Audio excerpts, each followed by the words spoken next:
Hello, my wonderful people. Thank you for being on YouTube channel, One Race, Human Race, All Human. Today is Monday, November 7th, 2022. It's the Southern Strategy, the Southern Strategy, the Southern Strategy. Please look at my YouTube video and also TikTok. Democrats need to 24/7 respond to the present day Southern Strategy. Please listen to Reverend Dr. Martin King Jr.'s speech from March 25th, 1965, where he says that black men and white men, right after slavery, and black men, slavery, what is that? Slavery is you work night and day and night, you paid zero, nothing, right? Well, black men and white men after slavery, they voted together in fusion coalitions based upon economics, not concerned about the color of the skin.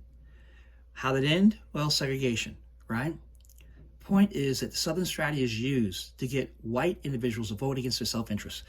Watch the video I have up with Cornell Belcher, where he says that they're trying to use the Southern Strategy to scare white voters. Okay, scare voters. Okay, what else is there? Other people also said the same thing, that when it comes to posters, that they don't talk to the multicultural people in America. So you have allegedly a lot of these Republican posters who know or may know that what they're saying is incorrect. So later on they can say, "Oh, see, we should have won. Something's going on," right? That kind of stuff. Boy, oh boy, oh boy, boy. Please read the book, Dog Whistle Politics, How Code of Racial Appeal Have Reinvented Race and Wrecked the Middle Class. It's a Southern Strategy, Southern Strategy, Southern Strategy. We have to talk to people, okay? White people have to talk to other white people and say, listen, if this person's African-American or Latino or Asian or Native American and they're poor or middle class, you're the same people. We're all in the same boat, okay? And we need to vote economics. How in the world are you going to vote for candidates if you're a white individual and they're going to take away your Social Security, your Medicare? What? And that's what's going on right now. These elections should not be so close. But the Democrats need to have commercials that say there's one race, a human race, we're all human. When it comes to critical race theory, deal with it. You say that, hey, slavery hurt white Americans. And in fact, I say there ought to be reparations for white Americans as well as African Americans and others who were hurt by slavery. Okay? Okay? Because white Americans were hurt. Oh, how were white Americans hurt? Oh, because the slaves worked for free. That means that white individuals didn't get jobs. Check out Tim Wise also. Just Google him. He has a great analysis on that. And listen to Brother James Carville when he articulates that you just can't say something once. You have to say it over and over again. What's the saying in businesses? You have to say something 25 times, right? You'll see. You'll see. One race, human race, we're all human. People will vote economics over color of skin when you deal with the issue in a loving, kind, forthright manner. We're all in the same boat. And there's one race, the human race, and everyone has a right to life, liberty, food, and happiness. Everyone. Go to poorpeoplescampaign.org, where they are doing that. Multicultural, multi-class, multi-everything, bringing people together all over the country and trying to end poverty. There's 66 million poor or low wealth white Americans. And many of them are voting against their own self-interest. Tell the story of all the great things that President Biden did with the American Rescue Plan and child tax credit. And the money went to people to help people. I mean, all these things. You have to tell it. It should be on the lips of everyone. Okay, here we go. Democratic strategist James Carville. Welcome back, sir. Thank you, Art. Good to be back in Washington. The Capitol in the background, just like old days. Just like the old days. 1997 all over again. Well, but people know you. You don't spend any more time in the Beltway than you have to. Usually you have other backgrounds. What do you see out there? I showed some of the numbers. We're going to get into a lot with you tonight. But first, big picture, what are you bracing for tomorrow? Well, I see these big numbers. I hope that the fewer people that look like me are voting, and more females are voting, and more people under 35 are voting. And there's some reason to think that might be the truth. Harvard does this youth study and showed abnormally high interest among younger people. If that translates into votes tomorrow, I would be more optimistic. If we see if normal election might have 52.3% female, if it's 55.1%, that'll help. I mean, as we said in the campaign world, the hay's in the barn now. I mean, they're coming out tomorrow in big versions, and we need something to start this turnout to do okay, and we may get it. I'm gonna just hope for the best. You said the hay is in the barn? That's just an expression. I don't want to reveal myself as born in Seattle and bred in Brooklyn, but you're going to have to break that one down for me. What happens to the hay in the barn? That just means once the hay's in the barn, your job is over. Okay. It didn't rain, and you got it in the barn, and it's all done, and we could look at another thing. It's not that complicated. No, it just means it's not that complicated. I love it. Well, the work is done. Well, I don't know where to take it with the barn, but I will tell you this. Barack Obama campaigns as only he can. I mean, he still seems to strike a chord in a way others don't. And he took this real partisan hatred. I mean, the right-wing attempt to demonize and villainize Joe Biden after people like Lindsey Graham publicly said, this is one of the best guys you could ever work with. Right. You know, the effort to turn him into something else. Obama found a way to sort of reconnect in his closing argument. What does it tell you about how much they care about solving your problems or inflation or anything if that's their agenda stated? Here's Obama. Some of them said we're gonna impeach Biden. They're not quite sure why or what for. But that's irrelevant to them. Think about that. How is that going to help you, your family? That's the choice in this election. Between politicians who seem willing to do anything and say anything to get power, and those who share your values and want to make your lives better. Your view on the Democrats' closing argument there? Well, first of all, President Obama's the only presidential candidate since Eisenhower to get over 50 twice, I think. So Yep. He's a very accomplished. I would have closed a little bit different. And that was a great close. But I would have said the Republicans have told you what they're going to do if they're elected. They're going to shut the government down to force social cuts in Social Security and Medicare. You heard me correctly. Kevin McCarthy has said that. Rick Scott has said that. Ted Budd has said that. Ron Johnson has said that. Do you think with an economic message, when you're suffering from on a fixed income, or your parents or your grandparents, that we're not going to get your COLA, we're actually going to cut your Social Security and Medicare? That's what we should be closing on. That's what they say they're going to do. And that would be, they're not going to be able to impeach Biden because they're not going to have enough votes in the Senate. They will try to shut the government down to force this. And they've always tried to do that, and we need to close it out. I think Obama's great. I'm just like, but I just want to. James Carville's correct, right? There's so many people who can help the Democratic Party. In fact, when you watch that video I mentioned earlier, Democrats need to 24/7 respond to the present-day Southern strategy. Michael Steele's like, the Democrats need to talk to people who know what's going on, right? Brother Carville here, he knows what's going on, okay? And how to close out and to get to people and defeat the Southern strategy. It's the Southern strategy, the Southern strategy, the Southern strategy. That's what's going on. And they've been doing it as, what's his name? Stephen Phillips will say they've been using Southern strategies for 400 years? And you'll see it on the videotape. I mean, come on. These elections should not be so close at all. But you have to deal with the Southern strategy.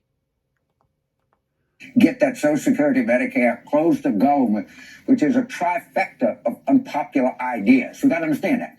These are three of the most unpopular ideas in American politics: shutting the government down, cutting Social Security, and cutting Medicare. And I hope a lot of candidates are closing with that message. Yeah, because in fact, they should have started with that message, right? Because months ago, you had these candidates saying these things, and you had Ron Johnson talking about every year bringing up Social Security, Medicare, right? Well, that should be funded. And Senator Scott down there in Florida, who's headed the Republican senatorial campaign, saying it should be done every 5 years. I mean, these are the messages, right? And yes, they use crime as code for black people, all right? But you have to deal with that. White on white crime happens to white people. Most crimes against white people happen by white people. Same thing with black people, because we live in segregated societies. But as Cornell Belcher says, they're trying to scare, white voters, right? Trying to scare them. That's part of the Southern strategy. And you have to deal with it. You have to deal, and there are people who know all about this, right? Like Jamie Harrison, he knows about that. He ran great commercials when he was running against down there in South Carolina for Senate. But it should be in the House of Representatives, the House campaigns, Democratic campaigns, and the Senate, United States Senate campaigns. You have to deal with racism. Simple as that. It's politics 101. Republicans know how to do it. You have, if you watch another video, you have the person who's in the Lincoln Project who says the same thing, that they're getting ready now with these posters to say, look, see, we're supposed to win, and we didn't win this, and cause problems. What's it called? The Hegelian philosophy, where you create a problem, right? You create it, and then you come in to solve the problem that you created, right? And that's what's going on here. Do have an economic plan. Well, and to be clear, Obama, Biden, and others have hit on that as well, while also trying to get on just the straightforward economic stuff, because the democracy threat, which we could talk about, is real. And yet, as you know, you want to connect with people on what they're thinking about, what's relevant to them day to day. Go ahead. Right. But we don't say, and President Biden has said that, and President Obama said that, and people have mentioned, you don't say anything in politics until you say it 500 times. How many crime spots have they won? Right. How much time do they spend on Fox with an issue that we should be ahead of, by the way? Crime. We have a much better record than they do, but I can't relitigate that today before the election. But my point is, we're going to have to learn to, you got to keep saying it to the exclusion of everything else. And yeah, I don't have a problem with what President Biden said, President Obama. They know what's at stake here. But they have, I believe, there must be somewhere a talking sheet, that the Republican Party probably has, because the Democrats need to sing from the same hymnal. Okay. I'm afraid that there are more voters out there going to election day that think the Democrats are going to defund the police, which is demonstratively not true. Then believe that the Republicans will shut the government down to force cuts to Social Security and Medicare. And by the way, defund the police does not mean defund the police. What it means is that we need to make sure that we have social programs to get people off the streets, right? In crime, poverty, and it's not just poverty, but because you mean middle class crimes, and you can be rich, you do crimes. But my point is that that we need programs that help uplift people, and the police don't need to be the ministers, the rabbis, the imams, the priests, the social workers, the psychologists. That's what they are right now. Okay? They should be doing their job. And Democrats, you should have a commercial that says Blue Lives Matter, right? All human lives matter. That includes Black lives. So we need to bring back the assault weapons ban that the Republican Party allowed to expire back in, 2004? Let's protect our children. Let's protect our police. Let's protect all the communities. Let's protect the citizens, right? Second Amendment, hey, musket. That's what it was back then, right? But my point is that we need to protect our police. And these AR-15s are weapons of mass destruction, no. And our citizens and our children, period. And you talk about it plainly, openly, lovingly, passionately, and you win because you're helping people. Christ said in John 10:10, the second half, I am come that they may have life and they may have it more abundantly. Everyone has a right to life, liberty, sweet happiness, a great life, a fantastic life. Everyone needs food in their stomach, clothes in the back, shoes on the feet, shelter overhead, free health care, like most of the world, right? If you have insurance, good, you get to keep it, okay? And free state college, like a lot of part of the world, right? We used to have that here in America, okay? Kids don't need to have all these be in debt. And what we'll do is be more entrepreneurship, right? More buying of goods. It'll help the economy. Wall Street got their trillions. Let's help out Main Street. Then believe that the Republicans will shut the government down to force cuts to Social Security and Medicare, which demonstrably is true. Mm-hmm. It is true. All right? But this is, I can't change that right now, but I will say that these early numbers do give me some hope. So again, do you see the point he's making? And that the Democrats should have been making a long time ago? And let me say this. There's a need for a uniform process for federal elections. I sent out an email back in September of 2021 on this to leadership, Democratic leadership, as well, based upon Article 1, Section 4, Clause 1, United States Constitution, which gives Congress the power to determine time, place, and manner of holding elections, okay, when it comes to the United States House of Representatives, United States Senate, and maybe the presidency. And then my lawyer friend there in Virginia mentioned that there also needs to be a independent, impartial, nonpartisan, neutral commission to determine disputed votes, okay, and outcome elections. It's very important, all right? And look at history. Go back to the Hayes-Tilden Compromise of 1877. History. Everything's happening right now is history. It's happened already. Reconstruction. It's happened already. Taking away people's right to vote. It's happened already, okay? When the country got started, women couldn't vote. Slaves couldn't vote. Women couldn't vote until when? 1920, right? And then black women in the South couldn't vote until what? August 6, 1965. That's history. That's fact. That's historical fact, right? And then black men were able to vote after the 15th Amendment. And I told you, voted with white men together, right? Voting economics, and that was taken away, okay? And then 18-year-olds got the right to vote when? 1971.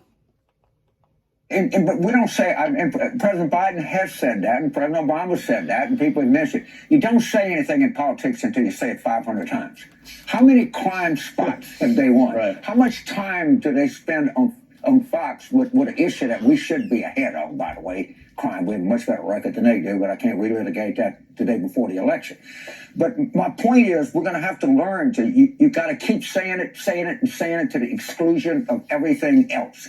And yeah, I don't have a problem with what President Biden said, President Obama. They know what's at stake here. But I'm afraid that there are more voters out there going to election day that think the Democrats are going to defund the police, which is demonstratively not true, then believe that the Republicans will shut the government down to force cuts to Social Security and Medicare, which demonstratively is true. It is true. All right? But this is, I can't change that right now, but I will say that these early numbers do give me some hope that this thing might go better than a lot of people are saying. Interesting. Well, I'm going to do, with your blessing, I'm going to do state by state early vote with you coming up. Right. So we'll get into exactly what we're seeing there. You mentioned, though, the importance of repetition, sort of the reverse. I don't know if you ever listened to Talking Heads, David Byrne. He said, say something once, why say it again?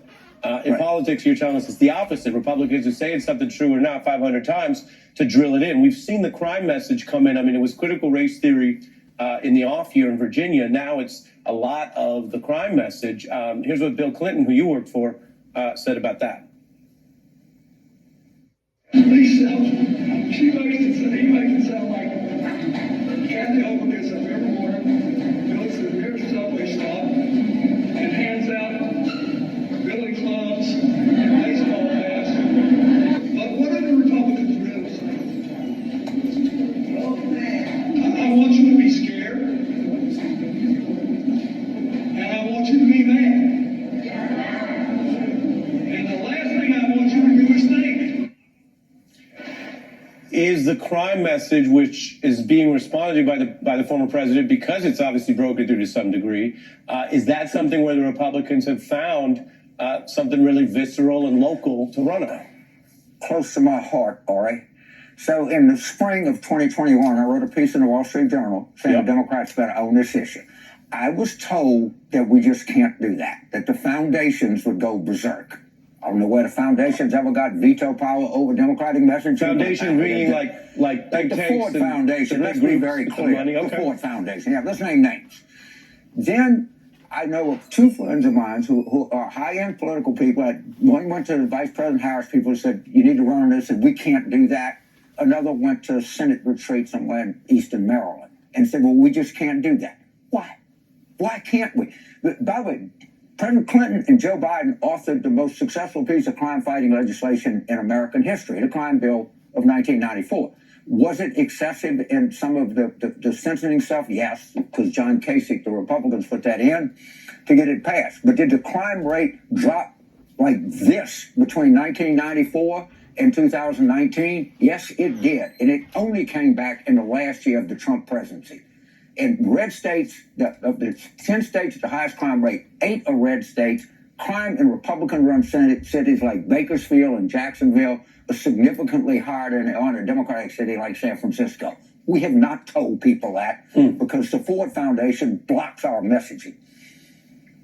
I appreciate the candor. You know, this is what some guests I have to push them to get there. With you, come right with it. And by the way, the Ford Foundation, if they want to come on, I'll hear their side of it. You know, I always keep the door open here, but I appreciate you being so direct. Right. And what you're doing is you're also lifting the lid on how some of these elite conversations go, where, you know, you have all this groups, money, pressure, and then you have to figure out what's the right thing. I mean, we've had a lot of people on this program talking about the fact that you can have a humane criminal justice reform and public safety. In other words, you're not going to lose public safety, I don't think, if you're ever trying to run a majority coalition in the city. Let me show one more. I'm going to keep you here, thank goodness. But let me show you real quick the democracy side I mentioned. Here was Obama on that.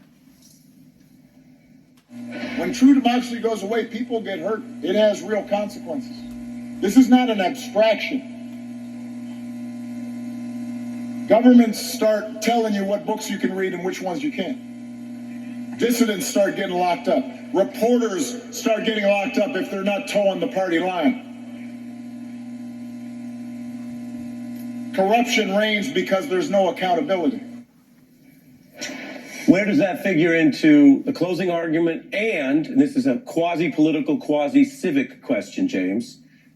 Where does it fit into how you're going to be watching this results tomorrow, where we have more candidates than ever publicly running on the idea that they may not accept the results? Well, I mean, of course, we're going to be looking at things we don't normally look at in the past: Secretary of State's races, state Supreme Court races, state legislative races. It's very frightening. There's only one hope for democracy in the United States, and I'm serious, and that is the Democratic Party. I admit I'm a member of that party. I admit it's kind of constipated. It's kind of cumbersome. It's affected by too many different things, but that's it. I mean, it's kind of frightening to think. I'm 78 years old. I've been a member of this party since I can remember, and that we're the only thing between us and totalitarianism. But you know what? It's true. And if you want to save democracy, there's one thing you can do: vote Democratic. And sometimes you're going to have to hold your nose. Sometimes you're not going to like the messaging. Sometimes you're not going to like this, but you have got to do that. That is that the Republicans don't even talk about saving democracy. It's literally, they say that if we're going to win the 2020 because I'm going to count the votes.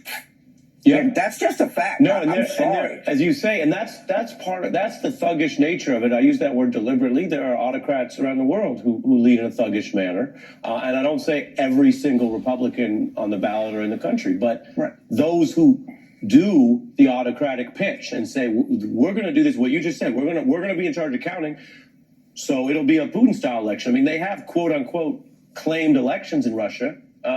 But they control it all. So let me do this. I have our shortest break, James, which is 60 seconds. Sure.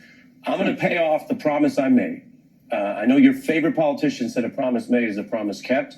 We've got new numbers. We haven't done them yet. New numbers on the early vote. Some people say they're eye-popping, good signs for Democrats in a couple states. We're going to run through them with you and your reaction when we're back in 60 seconds. All right. When that's sort of on some people's minds there. And then you have Herschel. Today is Monday, November 7th, 2022. Please read the book, Dog Whistle Politics, How Code of Racial Appeal Have Reinvented Racism and Wrecked the Middle Class. It's all about the Southern strategy, the Southern strategy, the Southern strategy. These races should not be close, but because of Southern strategy, they are close, all right? People are voting against their own self-interest, okay? People who are on Social Security, on Medicare, are voting against their own self-interest, and they shouldn't be. Dems, where are the commercials that James Carville was talking about, right? Messaging 500 times over and over again. You know, when they say crime, they're talking about black people. It's racist, right? You have to respond to that. Explain to the white community that, hey, why don't white crime happens in a white community? Election Eve, we are back with James Carville as we turn, as promised, the new numbers for the first time tonight. Now, there's been talk about this Republican and momentum. Incumbents do usually lose seats in these midterms. They're the first when they've taken the White House. But some of the numbers tell a more layered story. So James is going to get reaction to us on this. Let me take you through the facts. More people are voting early. I mentioned that. That could mean anything. It could also just mean a general shift as more voters become comfortable with the habit of voting early, not necessarily aligned by party. But the new vote totals we have tonight show party registration in many states. So at this point in 2018, let me show you why Democrats are getting excited in some places. This is 2018, where Republicans had higher turnout in Ohio. This cycle, new numbers tonight for the final pre-election vote. Democrats now have a higher turnout by 5 points. Go to Georgia, which has seen its share of excitement and shifts. 4 years ago, Republicans were leading in the early turnout by 5 points. Now, Democrats leading there in the early turnout by a whopping 8+ points. Now, let me be very clear. This does not tell you who will win. Typically, the majority of votes are still cast on Election Day, which is tomorrow. But it does offer a trend line. Democrats getting excited about their turnout in some of those big states. Then there's a surge for Republicans in Florida in 2018. They led there in this early vote by 2 points. Now they're doing even better, leading by 7. Finally on our list, Wisconsin, a key state that Trump narrowly won in 16. Republicans led by 10 points in that early voting there in 18. Right now, Wisconsin Democrats lead early voting by 3 points based on these Target Smart numbers. James Carville is back with us. As you know, James, people love polls. They love that generic ballot poll. With all due respect, ain't no generic ballot election. Okay? Right. So you just poll. You can poll it and talk about it. Ain't no generic ballot election. There is an election in the states I just showed you. 3 of 4 of those key states have the earlier Democratic turnout. You're on the record, so we'll check back days later whether you're right or not. But what, if anything, does that say to you tonight? You know, I'm not a quant. I'm not Charlie Cook. I'm not David Walsh. I mean, I'm on a different end of the elephant or the horse, if you will. But I got to tell you, you're in the barn. I'm in the barn. Those numbers are impressive. I mean, I don't know what they mean, but gee, I looked at them. I'm going like, is that big of a turnaround? I'm not know what it means. I'd have to ask Charlie or David, but I think it means something. Well, you almost sold yourself a little short. It means young people and females. You're not a quant. Well, you tell me if this is right or not. You're not a quant in the way that the chief of staff or even sometimes the CIA director does not create the intelligence. They receive the intelligence. But when you were a top flight strategist, as you've been on more than one presidential campaign, you'd get all the numbers coming in. And so obviously, if you're a Democrat at a certain level, this is better than the alternative. Better to start counting up a lead than not. But do you have any way to know, are the people just voting differently now that early voting has become more normalized? I honestly, Ari, I don't know. Yeah. And Peter Hart of Sage Man told me very early in my career, I asked him, who do you think is going to win based on poll? He said, my job is not to predict elections, it's to affect elections, and that should be your job.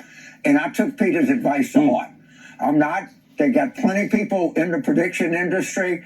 I'm trying to tell people right now, they're gonna shut the government down to cut your Social Security and Medicare. You better go out and vote. All right? They told you that they would ban abortion. You didn't believe them. They did. You better pay attention to them. So I'm going to be swinging to affect this vote, to get people out to vote right to the last minute. I don't know what these mean, but they can't mean anything bad. Okay? Not bad for your side. And let's dig into Georgia, where those issues are on the table. You talk about what it means to have women's rights or choice in Georgia, a state that has been evolving, that also is the center of this Trump criminal probe, and that's sort of on some people's minds there. And then you have Herschel Walker, who has the ultimate Marie, and this is early vote there, where Democrats are surging in this early vote as of tonight, new numbers. Herschel Walker has a kind of a Marie Antoinette hypocrisy thing going. He wants to control your life. I mean, I say this as a policy analysis. I'm not here to beat up on the man one way or the other, just as a fact. His policy is he gets to do things you don't. He will make medical decisions through the law for you, your family, your doctor, and then he'll do whatever the heck he wants anyway. Is that, do you think, hurting him in Georgia, where Democrats seem to be surging? Well, if you notice, I have this LSU shirt on, so I'm a very proud fan of SEC football. Herschel Walker and Tommy Tuberville, an embarrassment to the Southeastern Conference. There's something wrong with that guy. Nobody can be that duplicitous in good air, bad air. I mean, he needs to have a brain scan or something. That's just, he's not right. That boy, he's just not right. My final question for you, James, this is the last one, and you've been generous with your time on a big night.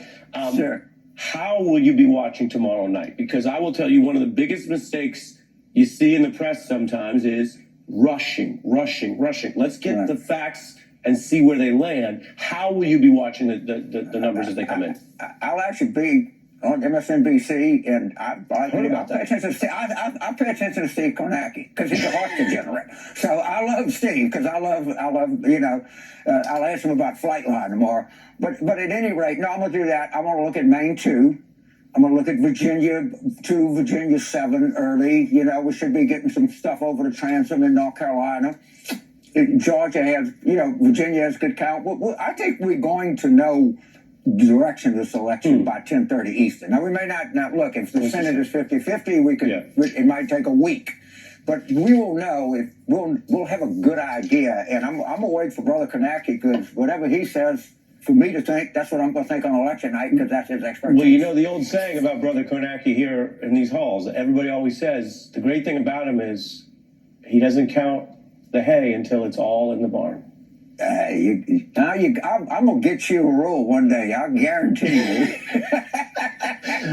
James, we will see you tomorrow night. We will keep an eye on many of the things you and I discussed. I appreciate your time. One of the best in the business. I appreciate you, Ari. Thank you, sir. It's always good being on here. Absolutely. We appreciate the Raging Cajun. Let me tell everyone what's coming up tonight. Before the hour's through, the nanny, Fran Drescher, is here as we look at how athletes, icons, cultural leaders are also part of this turnout. Coming up, top Republicans grilled on the plans to slash the safety net, a split within the party, Obama speaking out. And if you want to understand that, benefits, inflation, you might want an economist around. We actually do facts and policy around here. Paul Krugman is here with us on Election Eve next.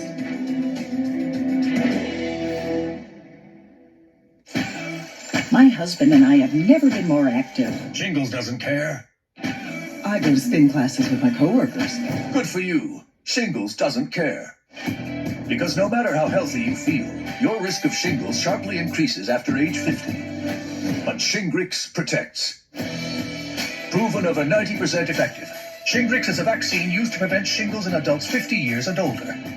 Shingrix does not protect everyone and is not for those with severe allergic reactions to its ingredients or to a previous dose. An increased risk of Guillain-Barré syndrome was observed after getting Shingrix. Fainting can also happen. The most common side effects are pain, redness and swelling at the injection site, muscle pain, tiredness, headache,